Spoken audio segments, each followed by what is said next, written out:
ने वो सिर्फ यूनीयन सबजैक्ट ਜਿਹੜੇ ਉਹਦੇ ਪਹਿਲਾਂ ਵਿਸ਼ੇ ਨਿਰਧਾਰਿਤ ਕੀਤੇ ਹੋਏ ਨੇ ਸਿਰਫ ਉਹਨਾਂ ਤੇ ਹੀ ਨਿਆਂ ਦੇ ਸਕਦੀ ਹੈ, ਉਹਨਾਂ ਤੇ ਹੀ ਆਪਣਾ ਹੁਕਮ ਜਾਰੀ ਕਰ ਸਕਦੀ ਹੈ, ਆਪਣਾ ਆਰਡਰ ਦੇ ਸਕਦੀ ਹੈ। ਤੇ ਬਾਕੀ ਜਿਹੜੇ ਸਟੇਟ ਸਬਜੈਕਟ ਨੇ ਜਾਂ ਕੰਕਰੈਂਟ ਸਬਜੈਕਟ ਨੇ ਉਹ ਆਪਾਂ ਨੇ ਸਟੇਟਾਂ ਨੂੰ ਹੀ ਦਿੱਤੇ ਹੋਏ ਨੇ। ਸਟੇਟਾਂ ਦੇ ਜਿਹੜੇ ਹਾਈ ਕੋਰਟਸ ਨੇ ਉਹ ਕਰਦੇ ਨੇ ਉਹਦੇ 'ਚ। ਮਤਲਬ ਆਹ ਜਿਹੜੀ ਕੋਰਟ ਹੈ ਇਹ ਇਹਦੇ ਉੱਪਰ ਫੈਸਲਾ ਨਹੀਂ ਸੁਣਾਊਗੀ ਸਟੇਟਾਂ ਵਾਲੇ ਸਬਜੈਕਟ ਦੇ ਉੱਪਰ, ਕੋਈ ਉਹਦੀ ਕੋਈ ਪਾਵਰ ਨਹੀਂ ਉੱਥੇ। पर साडी सुप्रीम कोर्ट किसी भी विषय पर किसी भी गल के उपर अपनी जजमेंट दे सकती है। कोई भी केस आप सुप्रीम कोर्ट से लिया सकते हैं at the end of the day. मतलब ऐसा नहीं है कोई भी केस लै जाओगे, वो तो डिपेंड करूगा, लेकिन सुप्रीम कोर्ट को पूरी पावर है साडे देश किसी मर्जी कोर्ट के उपर वो जी भी उन्हें ओबलीगेशन लाती उन्हें मननी पूरी। सारिया साडे देश की जिन्नियां कोर्ट्स ने सारे सुप्रीम कोर्ट के अधीन आउंदियां ने। ठीक है जी, फर्क है ना। फिर साडी सुप्रीम कोर्ट ज़्यादा स्ट्रोंग हुई ना उन्होंने हाई फैडरल कोर्ट नालों। हाई कोर्ट्स नीचे ने।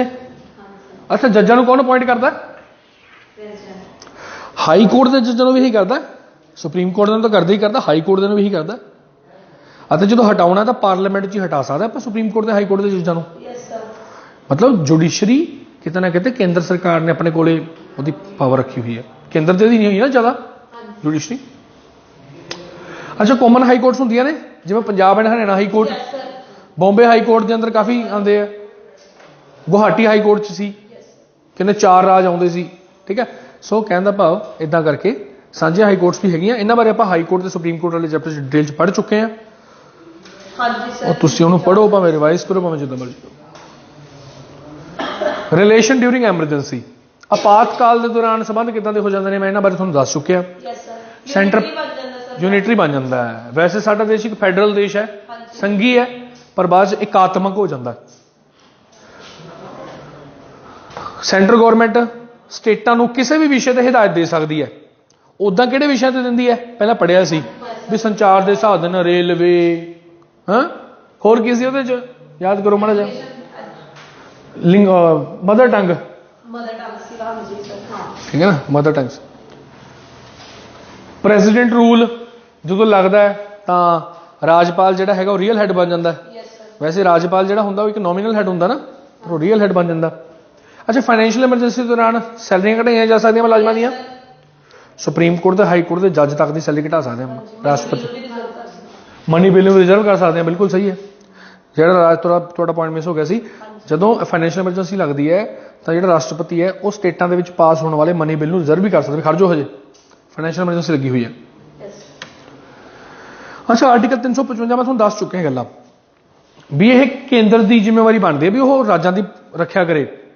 और दूजी गल यह केंद्र की जिम्मेवारी बनती है भी ध्यान रखे भी राज की सही संविधान के हिसाब से चल रहे हैं। बोलो ये गल्लां मैं तुहानूं दसदी हां। जे नहीं चलते फिर 1+ कर दो, आर्टिकल कितना आ जाऊगा? राष्ट्रपति शासन। आर्टिकल 365 हो रहा है। आर्टिकल 365 कहता है जो संविधान की उल्लंघना करते हैं, नहीं सॉरी गलत बोल गया। आर्टिकल 365 कहता है जे केंद्र की दी हुई किसी हिदायत नूं ठुकरांदे ने, संविधान की उल्लंघना तो गल इत्थे आ गई 355 आ गई भी कि राज सरकारां संविधान के अनुसार चल रही ने, फिर तो ठीक है, नहीं तो फिर एमरजेंसी ला दो। आर्टिकल 365 कहता है भी डायरेक्शन केंद्र की दी हुई किसी डायरेक्शन ठुकरा। अच्छा, तुसी राजपाल बारे तो जानते हो, मैं राजपाल बारे पढ़ा चुका थानू। फिर राजपाल नियुक्त कौन करता है? जिन्ना टाइम राष्ट्रपति चाहे उन्ना टाइम तक ये अपने ऑफिस से रहिंदा है, कोई फिक्स काल तो है नहीं। कितना आर्टिकल है राजपाल का? 153 155। मैं स्टेट इलैक्शन कमिश्नर का कंसैप्ट भी दसता भी अपॉइंट तो राजपाल करता पर उन्होंने हटा राष्ट्रपति सकता। उस तो बाद साढ़े फाइनैंशियल रिलेशन आ गए, वित्तीय संबंध। भाई देखो वित्तीय संबंधों का पार्ट 12 है, हुण तक आप पार्ट 11 पढ़ रहे सी। केंद्र और राज के संबंधों का पार्ट 11 सीगा वैसे, पर हुण आपां पार्ट 12 च आ गए। बई ये आपां टैक्सां की गल करांगे। केंद्र सरकार कोले किन्ने विषयां ते टैक्स लाने की पावर है? 15। राज सरकारां कोले सांझां दे उपर 3 ने, सांझे 3 ਇਹੋ ਜਿਹੇ विषय ने जिन्हां कोले। अच्छा, बाकी बचियां पावर है जी भी किहदे कोल ने? पार्लीमेंट कोल ही ने जी। सारियां गल्लां उही आ गईयां। हुण देखो राज सरकार इन्हां विषयां दे उपर टैक्स ला सकदी है राज सरकार, पर 1 साल च 2500 रुपये तो वध नहीं लेना एक बंदे तो। प्रोफैशन के उपर ट्रेड ਵਪਾਰ ਕਰਦਾ ਕੋਈ, कॉलिंग्स हो गई, एम्प्लॉयमेंट्स, इन्होंने चीज़ों पर राज सरकार टैक्स ला सकती है। मैं थोड़ा वैसे दस रहा इंपॉर्टेंट है ये, पर एक साल तो 2500 रुपये तो बाद नहीं ला लेना है टैक्स, हर एक इंसान तो 2500 तो बाद नहीं लेना, ठीक है। राज सरकार ਜਿਹੜੀਆਂ ਵਸਤੂਆਂ ਰਾਜ ਦੇ ਵਿੱਚ ਪੈਦਾ ਹੋ ਰਹੀਆਂ ਨੇ, ਵੇਚੀਆਂ ਜਾਂ ਖਰੀਦੀਆਂ ਜਾ ਰਹੀਆਂ ਨੇ, ਉਹਨਾਂ ਦੇ ਉੱਪਰ ਟੈਕਸ ਲਾ ਸਕਦੀ ਹੈ, ਠੀਕ ਹੈ। ਨਿਊਜ਼ਪੇਪਰ ਨੂੰ ਛੱਡ ਕੇ, ਨਿਊਜ਼ਪੇਪਰ ਕਿਹਦੇ ਅੰਡਰ ਆਉਂਦਾ? ਸੈਂਟਰਲ ਗਵਰਨਮੈਂਟ ਦੇ ਅੰਡਰ ਆਉਂਦਾ। ਨਿਊਜ਼ਪੇਪਰ ਤਾਂ ਸੈਂਟਰਲ ਗਵਰਨਮੈਂਟ ਆਪਣੇ ਹਿਸਾਬ ਨਾਲ ਮੈਨੇਜ ਕਰਦੀ ਹੈ, ਠੀਕ ਹੈ। ਐਕਸੈਪਸ਼ਨਸ ਕੀ ਨੇ? ਕੋਈ ਵੀ ਰਾਜ ਸਰਕਾਰ ਕਿਸੇ ਹੋਰ ਰਾਜ ਦੇ ਵਿੱਚ ਕਿਸੇ ਇੱਕ ਵਸਤੂ ਦੇ ਉੱਪਰ ਟੈਕਸ ਨਹੀਂ ਲਾ ਸਕਦੀ। ਕਿਸੇ ਹੋਰ ਰਾਜ ਤੇ ਕਿਵੇਂ ਲਾ ਦੂਗੀ? ਤੂੰ ਆਪਣਾ ਦੇਖਣਾ, ਠੀਕ ਹੈ ਨਾ। ਦੂਜੀ ਗੱਲ, ਇੰਪੋਰਟ ਤੇ ਐਕਸਪੋਰਟ ਦਾ ਸਾਰਾ ਕੰਮ ਜਿਹੜਾ ਹੈਗਾ ਉਹ ਸੈਂਟਰ ਨੇ ਆਪਣੇ ਹੱਥ 'ਚ ਰੱਖਿਆ। ਜੇ ਐਕਸਪੋਰਟ, ਆਯਾਤ ਜਾਂ ਨਿਰਯਾਤ ਹੋ ਰਿਹਾ ਹੈ ਨਾ, ਉਹ ਵੀ ਕੇਂਦਰ ਸਰਕਾਰ ਦੇ ਅਧੀਨ ਆਉਂਦਾ। ਅੰਤਰਰਾਜੀ ਹੈ ਕੋਈ ਵਪਾਰ ਹੈਗਾ ਹੁੰਦਾ, ਉਹਦੇ ਉੱਪਰ ਵੀ ਉਹਨੂੰ ਰੋਕ ਨਹੀਂ ਸਕਦੀ, ਮਤਲਬ ਰਾਜ ਸਰਕਾਰ ਉਹਦੇ ਉੱਪਰ ਰਿਸਟ੍ਰਿਕਸ਼ਨ ਨਹੀਂ ਲਾ ਸਕਦੀ। ਜੇ ਲਾਉਣੀ ਹੈ ਤਾਂ ਰਾਸ਼ਟਰਪਤੀ ਤੋਂ ਪੁੱਛਣਾ ਪਊਗਾ। ਹੁਣ ਆਹ ਪੁਆਇੰਟਸ ਇਹੋ ਜਿਹੇ ਨੇ। ਅੱਛਾ, ਵੈਸੇ ਬਿਜਲੀ ਦੇ ਉੱਪਰ ਟੈਕਸ ਲੱਗਦਾ ਨਾ, ਬਿਜਲੀ ਦਾ ਬਿੱਲ ਤਾਂ ਵੈਸੇ ਅੱਧਾ ਹੀ ਹੁੰਦਾ, ਜੇ ਫਿਰ ਦੇਖੀਏ ਤਾਂ ਟੈਕਸ ਲੱਗ ਕਿੰਨਾ ਹੋ ਜਾਂਦਾ। ਸਾਡੇ ਤੋਂ ਟੈਕਸ ਲੈਂਦੀ ਹੈ ਨਾ ਰਾਜ ਸਰਕਾਰ, ਪਰ ਜੇ ਰਾਜ ਸਰਕਾਰ ਕੇਂਦਰ ਸਰਕਾਰ ਨੂੰ ਬਿਜਲੀ ਵੇਚ ਰਹੀ ਹੈ, ਉੱਥੇ ਟੈਕਸ ਨਹੀਂ ਲਾ ਸਕਦੀ। ਹੁਣ ਤੁਸੀਂ ਖੁਦ ਸੋਚੋ ਨਾ, ਕੇਂਦਰ ਸਰਕਾਰ ਦੇ ਕਈ ਦਫ਼ਤਰ ਹੈਗੇ ਨੇ ਆਪਣੇ, ਹੁੰਦੇ ਹੀ ਨੇ। ਪੋਸਟ ਆਫਿਸ ਕੇਂਦਰ ਸਰਕਾਰ ਦਾ ਹੀ ਹੈ, ਬਿੱਲ ਨਹੀਂ ਆਉਂਦਾ ਹੋਊਗਾ ਉਹਨਾਂ ਦਾ ਬਿਜਲੀ ਦਾ? ਆਉਂਦਾ ਹੀ ਹੋਊਗਾ, ਪਰ ਇੰਨਾ ਨਹੀਂ ਆਉਂਦਾ ਜਿੰਨਾ ਆਪਣਾ ਆਉਂਦਾ। ਉਹ ਤਾਂ ਟੈਕਸ ਨਹੀਂ ਲੱਗਦਾ, ਨਹੀਂ ਲਾ ਸਕਦੀ, ਠੀਕ ਹੈ। 80ਵਾਂ ਤੇ 88ਵਾਂ ਸੰਸ਼ੋਧਨ ਜਿਹੜਾ ਹੈਗਾ, ਦੇਖੋ 80ਵਾਂ ਸੰਸ਼ੋਧਨ ਗੱਲ ਕਰਦਾ ਫਾਈਨਾਂਸ ਕਮਿਸ਼ਨ ਦੇ ਵਿੱਚ ਕੁਝ ਰეკਮੈਂਡੇਸ਼ਨਸ ਹੋਈਆਂ ਸੀ। ਸਿਰਫ ਇਹਨੂੰ ਯਾਦ ਰੱਖ ਲਓ ਵੀ 80ਵਾਂ ਸੰਸ਼ੋਧਨ ਜਿਹੜਾ ਹੈਗਾ ਉਹ 10ਵੇਂ ਫਾਈਨਾਂਸ ਕਮਿਸ਼ਨ ਦੀ ਗੱਲ ਕਰਦਾ ਹੈ। ਜਿਹ 'ਚ ਇਹਨਾਂ ਨੇ ਇਹ ਕਿਹਾ ਸੀ ਵੀ ਜਿੰਨਾ ਪੈਸਾ ਇਕੱਠਾ ਹੋਊਗਾ ਨਾ ਕੇਂਦਰ ਸਰਕਾਰ ਕੋਲੇ, ਉਹ ਤਾਂ 29% ਉਹ ਰਾਜ ਸਰਕਾਰ ਨੂੰ ਦੇ ਦੂਗੀ। ਦੂਜੀ ਗੱਲ 88ਵਾਂ ਸੰਸ਼ੋਧਨ, ਇਹਦੇ ਨਾਲ ਸਾਡੇ ਦੇਸ਼ 'ਚ ਸਰਵਿਸ ਟੈਕਸ ਦਾ ਕੰਸੈਪਟ ਆਇਆ ਸੀ ਅਤੇ ਇੱਕ ਐਂਟਰੀ 92(2) ਪਾਤੀ ਸੀ ਇਹਦੇ ਨਾਲ। ਬਸ ਇੰਨਾ ਕੀ ਯਾਦ ਰੱਖਣਾ। ਹੁਣ ਕੁਝ ਟੈਕਸਾਂ ਬਾਰੇ ਮੈਂ ਤੁਹਾਨੂੰ ਜਾਣਕਾਰੀ ਦਿੱਤੀ। ਦੇਖੋ, ਇਨਕਮ ਟੈਕਸ ਲਾਉਂਦੀ ਸੈਂਟਰ ਹੈ, ਇਕੱਠਾ ਵੀ ਸੈਂਟਰ ਕਰਦੀ ਹੈ, ਪਰ ਬਾਅਦ 'ਚ ਆਪਸ 'ਚ ਵੰਡ ਲੈਂਦੀ ਇੱਕ ਦੂਜੇ ਨੂੰ। ਇਹ ਜਿਹੜਾ ਇਨਕਮ ਟੈਕਸ ਆਪਾਂ ਦਿੰਦੇ ਹਾਂ ਨਾ, ਇਨਕਮ ਟੈਕਸ ਇੰਡੀਆ ਦੀ ਉਹੀ ਲੈਂਦੀ ਹੈ ਨਾ ਸਰਕਾਰ, ਗਵਰਨਮੈਂਟ ਆਫ ਇੰਡੀਆ ਲੈਂਦੀ ਹੈ ਨਾ। ਇਕੱਠਾ ਵੀ ਉਹੀ ਕਰਦੀ ਹੈ, ਲੈਂਦੀ ਵੀ ਉਹੀ ਹੈ, ਤੇ ਪਰ ਵੰਡ ਲੈਂਦੀ ਹੈ ਬਾਅਦ 'ਚ। ਉਹਦਾ ਸਟੈਂਪ ਡਿਊਟੀ ਹੋ ਗਈ, ਉਹਨੂੰ ਲਾਉਂਦੀ ਸੈਂਟਰ ਹੈ, ਇਕੱਠਾ ਸਟੇਟ ਕਰਦੀ ਹੈ, ਰੱਖਦੀ ਵੀ ਸਟੇਟ ਹੈ। ਸਰਵਿਸਿਜ਼ ਦੇ ਉੱਪਰ ਟੈਕਸ ਹੈ ਜਿਹੜਾ ਲਾਉਂਦੀ ਸੈਂਟਰ ਹੈ, ਇਕੱਠਾ ਦੋਨੇ ਕਰਦੀਆਂ ਨੇ, ਰੱਖਦੀਆਂ ਵੀ ਦੋਨੇ ਨੇ। ਸੇਲ ਆਫ ਗੁੱਡਸ ਜਿਹੜੀ ਇੰਟਰਸਟੇਟ ਟ੍ਰੇਡ ਹੁੰਦਾ, ਲਾਉਂਦੀ ਕੇਂਦਰ ਹੈ, ਇਕੱਠੀ ਵੀ ਕੇਂਦਰ ਕਰਦੀ ਹੈ, ਰੱਖਦੀਆਂ ਦੋਨੇ ਨੇ। ਸੋ ਇਦਾਂ ਦੇ ਬਹੁਤ ਸਾਰੇ ਟੈਕਸਿਸ ਨੇ, ਤੁਹਾਨੂੰ ਇਹ ਪੜ੍ਹਨ ਦੀ ਲੋੜ ਨਹੀਂ ਹੈਗੀ, ਇਹ ਤਾਂ ਵੈਸੇ ਮੈਂ ਐਡੀਸ਼ਨ ਕਰਤਾ ਸੀ, ਉਹਨੂੰ ਛੱਡ ਦਿਓ। ਹੁਣ ਤੱਕ ਕੇਂਦਰ ਰਾਜ ਸੰਬੰਧਾਂ ਨੂੰ ਮਜ਼ਬੂਤ ਬਣਾਉਣ ਵਾਸਤੇ ਦੋ ਬਹੁਤ ਮਸ਼ਹੂਰ ਨੇ ਕਮਿਸ਼ਨ, ਇੱਕ ਹੈਗਾ ਸਰਕਾਰੀਆ ਕਮਿਸ਼ਨ, ਇੱਕ ਹੈਗਾ ਸੀ ਪੰਚੀ ਕਮਿਸ਼ਨ। ਇਹਨਾਂ ਨੇ ਕਾਫੀ ਸਾਰੇ ਹਿਦਾਇਤਾਂ ਦਿੱਤੀਆਂ ਸੀਗੀਆਂ। ਦੇਖੋ, ਇਹ ਕੋਈ ਸੰਵਿਧਾਨ ਦਾ ਹਿੱਸਾ ਨਹੀਂ ਹੈਗਾ, ਇਹ ਤਾਂ ਸਿਰਫ ਇਹਨਾਂ ਨੇ ਹਿਦਾਇਤਾਂ ਦਿੱਤੀਆਂ ਸੀ। ਉਹਨਾਂ ਹਿਦਾਇਤਾਂ ਦੇ ਵਿੱਚੋਂ ਕੁਝ ਹਿਦਾਇਤਾਂ ਜਿਹੜੀਆਂ ਨੇ ਉਹ ਆਪਾਂ ਕੁਐਸਚਨ ਆਨਸਰ ਫਾਰਮ 'ਚ ਕਰ ਲਵਾਂਗੇ। ਫਿਲਹਾਲ ਇਹਨੂੰ ਕੁਝ ਕਰਨ ਦੀ ਲੋੜ ਨਹੀਂ, ਬਸ ਇਹਨਾਂ ਦੇ ਈਅਰ ਯਾਦ ਰੱਖ ਲਿਓ। ਅਤੇ ARC ਦਾ ਮਤਲਬ ਹੁੰਦਾ ਐਡਮਿਨਿਸਟ੍ਰੇਟਿਵ ਰਿਫਾਰਮ ਕਮਿਸ਼ਨ, ਠੀਕ ਹੈ। ਸੋ ਆਹ ਸੀਗਾ ਜੀ ਸਾਡਾ ਅੱਜ ਦਾ ਕੰਮ, ਦੈਟ ਇਜ਼ ਕੇਂਦਰੀ ਰਾਜ ਸੰਬੰਧ, ਸੈਂਟਰ ਸਟੇਟ ਰਿਲੇਸ਼ਨਸ। ਹੁਣ ਜੇ ਕੋਈ ਇਹਦੇ 'ਚੋਂ ਡਾਊਟ, ਫਿਲਹਾਲ ਜਿੰਨਾ ਕੁ ਮੈਂ ਕਰਾਤਾ ਉਹ 'ਚ ਕੋਈ ਡਾਊਟ ਹੈ ਤਾਂ ਪੁੱਛ ਲਓ, ਕਿਉਂਕਿ ਇਹ ਮੈਂ ਇਸ ਕਰਕੇ ਇਹਦੇ 'ਚੋਂ ਕੁਝ ਗੱਲਾਂ ਹਜੇ ਛੱਡੀਆਂ ਨੇ, ਮੈਂ ਨੈਕਸਟ ਟੌਪਿਕ ਦੇ ਵਿੱਚ ਤੁਹਾਨੂੰ ਕਰਾ ਦੂੰਗਾ, ਕਿਉਂਕਿ ਮੈਨੂੰ ਲੱਗਦਾ ਵੀ ਇੰਨੀਆਂ ਗੱਲਾਂ ਪਹੁੰਚਾ ਲਓ। ਕੁਝ ਗੱਲਾਂ ਹੋਰ ਵੀ ਨੇ, ਇੰਟਰਸਟੇਟ ਕਾਉਂਸਲ, ਵਾਟਰ ਡਿਸਪਿਊਟ, ਉਹ ਆਪਾਂ ਅਲੱਗ ਤੋਂ ਉਹਨਾਂ ਨੂੰ ਪੜ੍ਹ ਲਾਂਗੇ ਕੱਲ੍ਹ ਨੂੰ। ਕੱਲ੍ਹ ਦਾ ਲੈਕਚਰ ਉਹੀ ਹੈ, ਫਿਰ ਆਪਣਾ ਟੌਪਿਕ ਕੰਪਲੀਟ ਹੋ ਜਾਊਗਾ।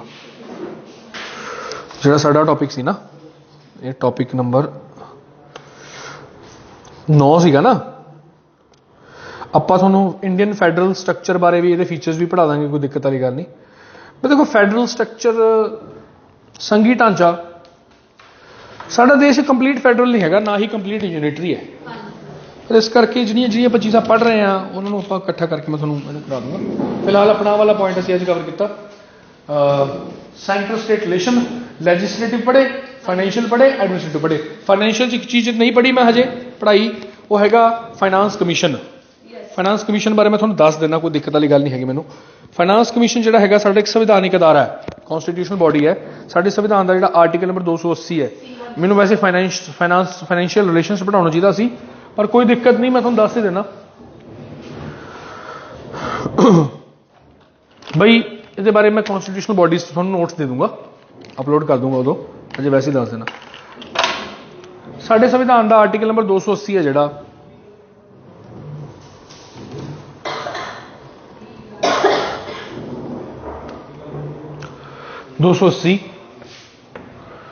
वो फाइनेंस कमीशन की गल करदा। ठीक है जी। फाइनेंस कमीशन जिहड़ा हैगा वो बेसिकली एक, ये कई सारे फंक्शन ने, मैं फंक्शन तुहानूं बाद च दसदा, पहले इसकी कंपोजिशन दसदा। एक तो इसका चेयरमैन होंदा प्लस 4 इहदे मैंबर होंदे ने। ठीक है। जिहड़ा दा चेयरमैन है फाइनेंस कमीशन का, उन्होंने होनी चाहिए पब्लिक अफेयर की नॉलेज।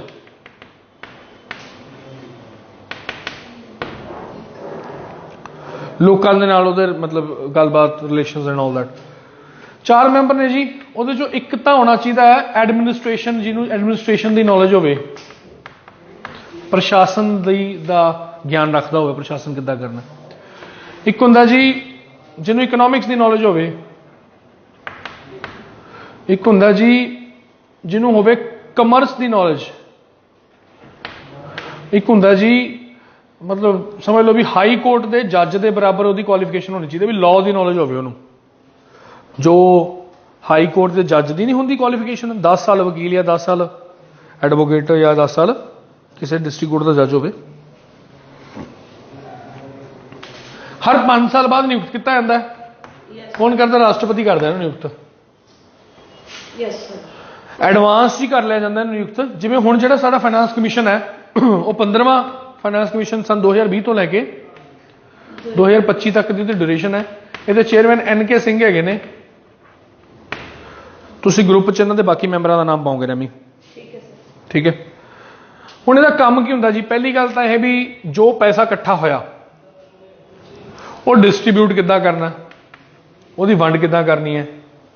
दूजा, केंद्र सरकार ग्रांटां नहीं दिंदी राज सरकारां नूं, कई वारी वो ग्रांट्स का जिहड़ा हैगा वो सिद्धांत आधारित करने, भी किस सिद्धांत ते आपां ग्रांट्स देनियां ने। उस तो बाद जी पंचायतां नूं फंड किद्दां देने आ, जिहड़े स्टेट के फाइनेंस कमीशन होंदे ने उन्हां नूं डायरैक्शन दिंदा। ਅਤੇ चौथे नंबर पर कहता राष्ट्रपति कोई होर इहनूं काम कह सकता, any other function given by president for the sound functioning of the finances in India, ताकि साडे देश का आर्थिक ढांचा वधिया बनिया रहे। आ बॉडी है जी, ये बारे इन्ना की क्वेश्चन आऊगा जी, आऊगा इस तो बाद क्वेश्चन नहीं आता। मैं तुहानूं सारा कुछ पढ़ा चुका बारे, ये फंक्शन भी दस चुके हैं 4, ये मैंबर भी दस चुके हैं, चेयरमैन भी दस चुके हैं, आर्टिकल भी दस चुके हैं, अपॉइंटमेंट भी दस चुके हैं, हुण किहड़ा भी दस चुके हैं। सब तो पहले किहड़ा सी? KC नियोगी। KC नियोगी साडा पहला फाइनेंस कमिश्नर, मतलब फाइनेंस कमीशन का चेयरमैन सी। इस तो पहला जिहड़ा 14वां सीगा 2015 तो लैके 20 तक का रेमियो का हैड कौन सी? YV रेड्डी। ये पहला RBI के गवर्नर भी रह चुके हैं। अच्छा, NK सिंह का संबंध FRBM के नाल है, हैमी? FRBM एक्ट आया सी सन 2003 दे विच ना, फाइनेंशियल नहीं है, इकोनॉमिक्स के नाल रिलेटेड है वैसे, पर fiscal responsibility and budget management act FRBM act है जी, आपके मतलब का नहीं है, ये रेमी का मतलब का है। इसने इकोनॉमिक्स के साथ देना ना पेपर।